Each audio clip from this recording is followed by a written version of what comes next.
Lynn is going to help us understand one of the most important lessons we're ever going to need to understand for the rest of our lives. You're going to want to save this video because you're going to be a different person after you watch it. My name is Trish. I'm a trauma-informed life coach, and I help people transform their lives through authenticity. How do I love myself more than I love my ex-husband? I realized I loved him instead of focusing on me. I'm 46, and I want to get past this. This is amazing, Lynn, and I'm so glad you asked this question. And how many of us can relate to this? Oh, and this is such a hard lesson because what we're going to talk about is so next level that it's going to fly in the face of so much of what we've been taught about love. Here's the thing about love and the way that we've come to understand it from basically how we were raised. Most of us have only understood what conditional love feels like. In other words, most of the love that we've engaged with, whether it's with our families or with our partners, is a transactional version of love. In other words, what we're doing is negotiating our spirit in exchange for acceptance or certainty with the intention of keeping that relationship intact. Which is better said to say we've been taught more codependent versions of love or transactional versions of love than we've ever been taught to love unconditionally or received unconditional love. And it's hard for us to teach unconditional love or engage with unconditional love if we've never experienced what it is. So most people that taught us how to love had only understood how to experience love through conditional stuff, not unconditional. And I don't want to be a witchy freak right now, but I can take a stab at the fact that Lynn was probably in an over-deliver, under-receive contract with her ex-husband, which typically meant that she gave and gave and gave and gave and gave and gave and gave and kind of survived off crumbs and called that enough. And I also guarantee that some of those traits or characteristics of how she engaged with love was how she engaged with love as a little girl. In other words, she learned the transactional codependent version of love rather than unconditional love. Does that make sense? This is where authenticity comes in.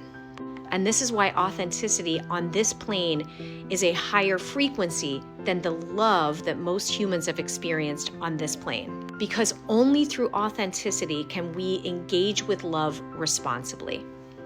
So I guarantee what Lynn was experiencing with her ex-husband was a codependent, transactional version of love, not unconditional. So what she's asking is, how do I learn how to love myself unconditionally while I've only engaged with love through conditional measures?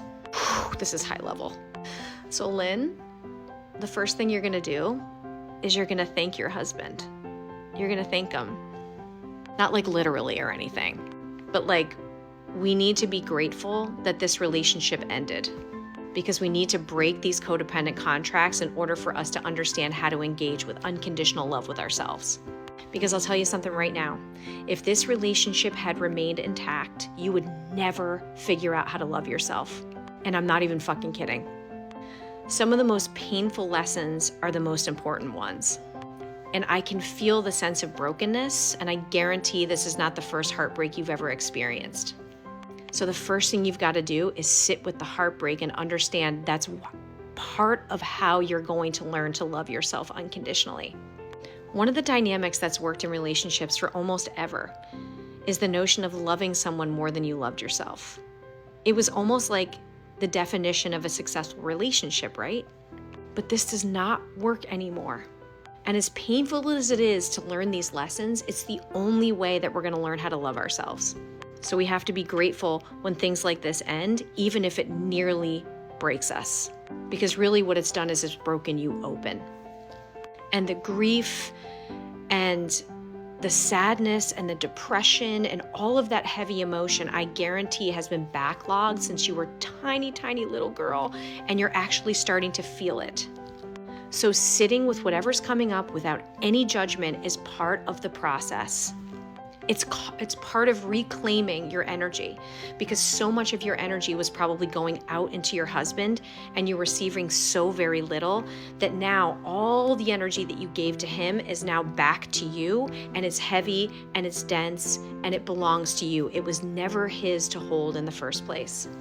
That is now and always will be your responsibility to manage. We can only truly, unconditionally love other people at the level we have understood how to do this for ourselves. And just like everybody at Hogwarts had to go and study under Snape, we all have to be a master of the dark arts in order to learn how to love ourselves. In other words, we have to learn to sit with, understand, and be with the most uncomfortable, heartbroken parts of ourselves in order to truly begin the process of authenticity. So I guess long story short, Lynn, you're on your way. When I started to reshape my relationship to myself, every single relationship in my life shifted.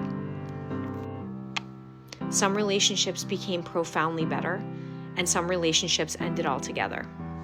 The relationships that improved in my life were the ones that reflected back to me more unconditional love. In other words, the more I began to love myself on an authentic, true, deep level, the more the relationships in my life reflected that back to me. Conversely, the more transactional the relationships were in my life, the less likely they were to continue.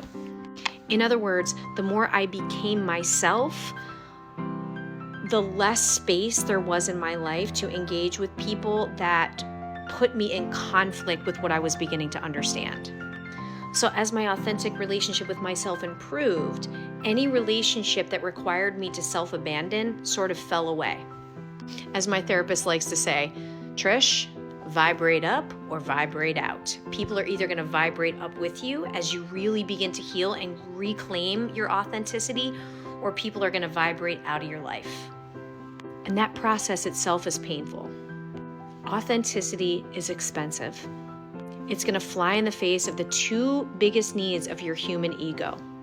The first need of the ego is certainty, and the second need of the ego is significance. And what that really means is, how do I create certainty and who do I need to be to get it? When you stop pretending that you're somebody that you're not and really prioritize figuring out who you are, it's going to fly in the face of everything that triggers your ego, because your ego is going to want to get you back to certainty and the identity that gave you the certainty as quickly as it possibly can. And I think in Lynn's case, it probably meant that she put her needs last and someone else's first.